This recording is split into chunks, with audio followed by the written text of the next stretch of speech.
And I can tell you that we have, as the minority staff, requested on multiple occasions updates from the State Department on the special envoy's negotiations on the Ukraine war with Russia, and we have been denied access to any of that information.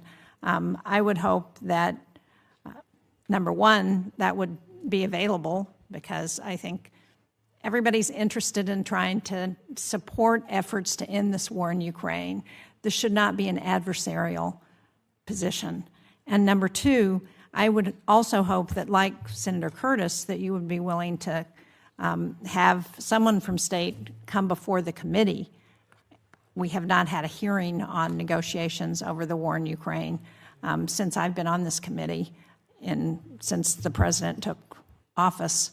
And so I hope you will make that commitment to come, have state come and be part of a hearing on the war in Ukraine and the negotiations there.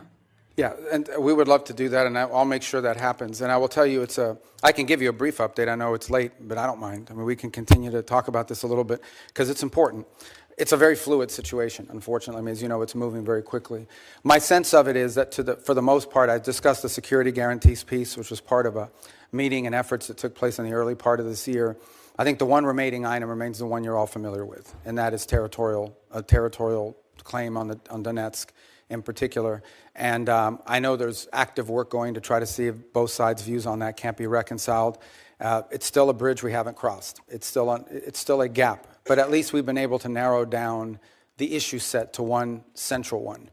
And it will probably be a very difficult one. But nonetheless, it's one that work is going on. There was a meeting late last week in the UAE, which I think for the first time in many years, trilateral, involved the U.S. presence.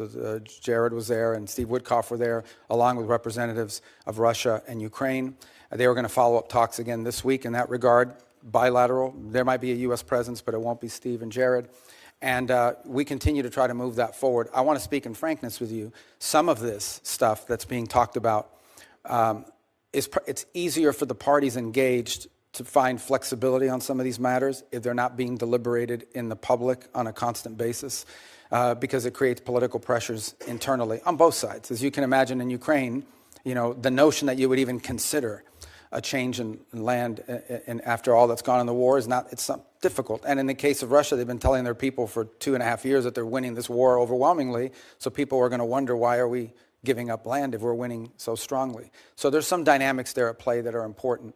But I think if you need more information on that, we'll provide it. Just know that this has been so fluid that an update like the one I just gave you could be outdated in 72 hours if some new development occurs.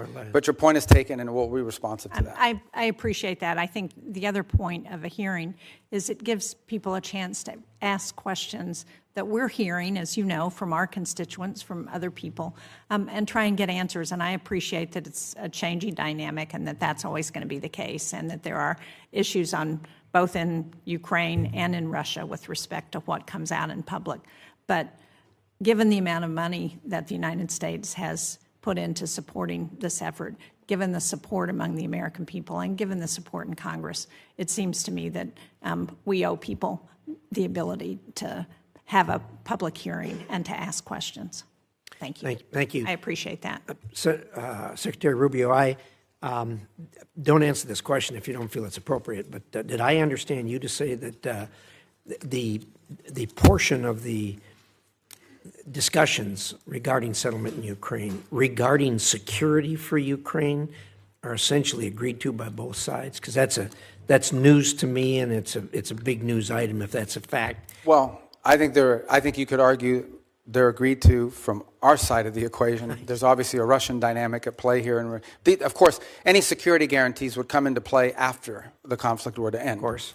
And so there's that component to it. But the broader point I was making is that in all these discussions about security guarantees that people are putting out there, it's pretty clear that the only security guarantee that people keep pushing forward is one that involves a deployment of some European troops on the ground, but with a very strong U.S. backstop. My point being, it was in the broader context of the NATO alliance, and that is we have to understand that even something like that in Europe, they don't have the capabilities of doing a real security guarantee without a U.S. backstop, which tells you the capability gap that needs to be closed. And it's one of the reasons why the president keeps pointing to NATO and its need for our partners to get stronger. And it is true, they've committed to 5% spending. That's obviously going to take some time. But that's really the broader point I was trying to make in that regard. But every notion of security guarantee that's been talked about and that the Europeans have pushed is one that requires a strong commitment by the United States as a backstop, which, in essence means we would be committed, potentially, in a conflict, in a future conflict. And that's something that I think needs to be understood in the context of what I've just described as the problems with NATO capabilities. Jelajahi cara baru mendapatkan informasi. Download MetroTV Extend sekarang.